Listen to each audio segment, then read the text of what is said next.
Good morning, everyone. Welcome to this lecture on mapping social solidarity economy in Malaysia. I am Denison Jayasooria. I have been working as an academic researcher, activist for many years, and have been monitoring and following the social economy movement in Malaysia and in Asia. And in this lecture, I would basically highlight the findings of a study that I did some time ago for an ILO regional process, and I'm highlighting the theme.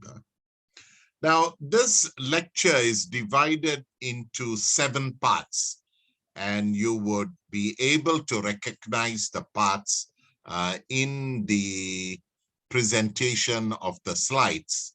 And in looking at the social solidarity economy and the movement in Malaysia, I felt it is important to set the context, to provide the background of the mapping exercise.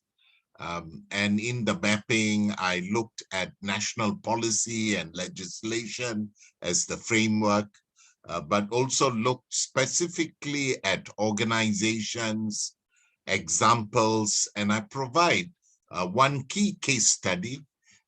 And for others from the Philippines and other parts of Asia, this is very commonplace from the models that I have reviewed either in Indonesia, Philippines, or Thailand, where there are parallels of this kind of work. And finally, part 7 is on SSE organizations, lessons, and challenges. Next.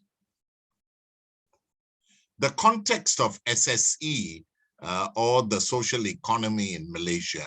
Next, please. Now, Malaysia is not a very large country. It's about 72 million people. But the unique feature of Malaysia is that it's multi-ethnic, multi-religious. It secured its independence from the British on 31st August 1957. It has a British colonial past. And so there is this parliamentary democracy that is very similar to Britain, to that of India, Sri Lanka, Singapore, slightly different from Singapore, but also the principles are similar to parliamentary democracy with a constitutional monarch.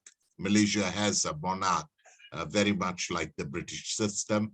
There is a separation of powers between the cabinet, which is the executive, the parliament, which is the legislature, and the judiciary. This is the context in which Malaysia then is operating, and the social solidarity movement is emerging or is struggling to emerge in this context. Next, please. Now, on the economic front, very similar to other parts of Asia, it's an open economy. It has been impacted by COVID and it's recovering. There is freedom for economic activity. It's open to foreign investment. It's largely a pro-business environment in which the state is an active player in the market. It's largely involved in addressing economic inequalities for the majority community, in this case, Malay, Muslim, and other indigenous communities, popularly known by a political term called Bumi Putra, which is the sons of the soil. The state took on in the 70s a very strong privatization approach of water, energy, essential services. There's a very strong government link companies or government-linked investment companies. And of course, it's market state involvement. It's also using taxpayers in that context. There are positive aspects, challenges in that context, and it's well documented by many academics who have researched in this area. But one key feature that has emerged in Malaysia, which is quite significant, is the alternative financing, which actually falls within the social economy, which is an Islamic innovation and often not well documented in the social solidarity movement, but it's quite significant in Malaysia, and I illustrate that later. But the open economy has some major concerns. Concerns on accountability, conflict of interest, corruption. There is a high level of public borrowing. There is a fear on the ability of the government to service its loans, although the government has assured that it's within its means, but there are concerns. There is the issue of politics and business that is shady. Many Asian countries face that. There are issues on parliamentary accountability and the challenges vis-a-vis the checks and balances, the anti-corruption, political financing. All this are major concerns, and we have had some major corruption issues that brought the downfall of the previous government, which has now gained back its political popularity. But in 2018, general elections, we saw a major shift in the voting trend towards greater public accountability. But the economic context sets the background in which there is this need to balance market-driven capitalist profit, excessive profit making on the one hand, to regulate it in some way that there is a fairer distribution, and there are other aspects of the economy that is equally important, and the models are emerging in that context. Next, please. Now, the 12th Malaysia Plan, Malaysia takes on 5-year development planning. Not many countries do that now, but we have been quite strong in the systematic 5-year plans, and we are now in the 12th Malaysia Plan from 2021 to 2025, and this was very recently released in Parliament, but it sets the context for a prosperous, inclusive, and sustainable Malaysia. So it's within this context of economic, social, environmental development policies that the social economy is blooming or emerging in the Malaysian context. Next, please. Now, the 12th Malaysia Plan has a strong theme of a whole-of-nation approach, and this is highlighted a call for strong multi-stakeholder partnership. This is seen in its references to civil society involvement. It's also seen in the context of references to sustainable development goals, that there needs to be a balance between economic growth, the social agenda, and the environment sustainability. And the policy enablers are quite strong as a whole in that context, calling for citizen-centric decision-making. These might be seen as political cliches, but nonetheless, it's part of the development agenda. And the theme of engagement, collaboration with private sector, academicians, civil society, there's a promise to intensify it, including cooperation and policy dialogues for sustainable development. Next, please. Now, there are 6 key areas that were highlighted in the document, and I'm only going to focus on two aspects that this document brings out. One is enterprise development. The strategy is to capitalize cooperatives and social enterprises, people and economy. This is a clear political policy statement that was made by the government in its 5-year development agenda. And so they move on to say that there will be a promotion of the cooperative movement among rural communities. We also use the term bottom 40% because of the class divide of bottom 40, middle 40, and the top 20% in the social stratification measurement.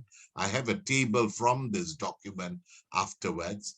This development policy also emphasizes on social enterprises and cooperatives towards community-based economic activities for inclusive business approach. So in many ways, there is a spark of hope within development policy that this is a trust, although the dominant approach is foreign-driven investment, private sector, big business.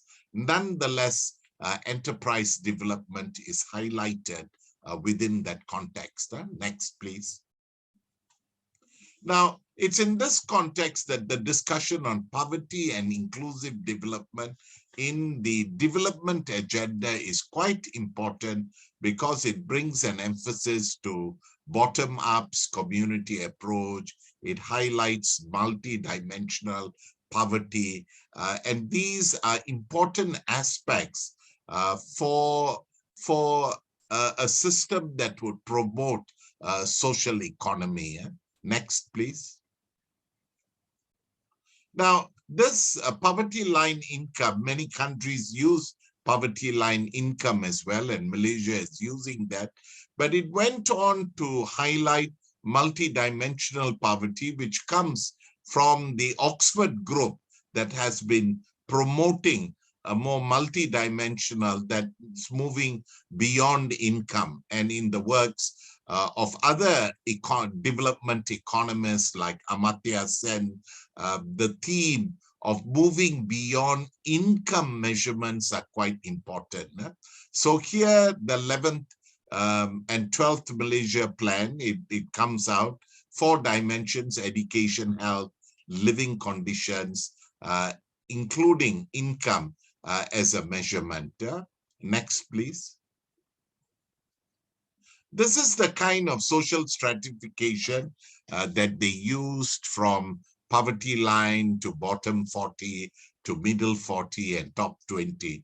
And it's in many ways pushing the bottom communities up, or pulling them up. Is that possible through social science research?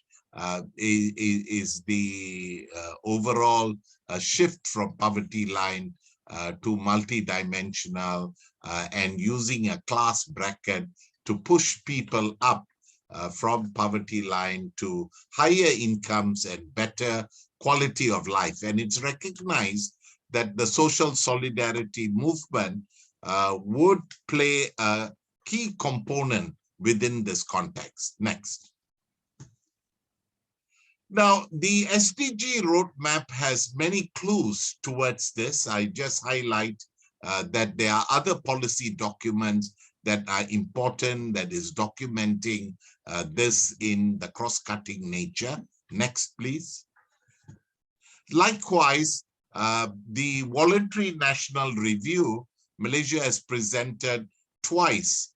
The first reporting in 2017 and the second reporting in 2021.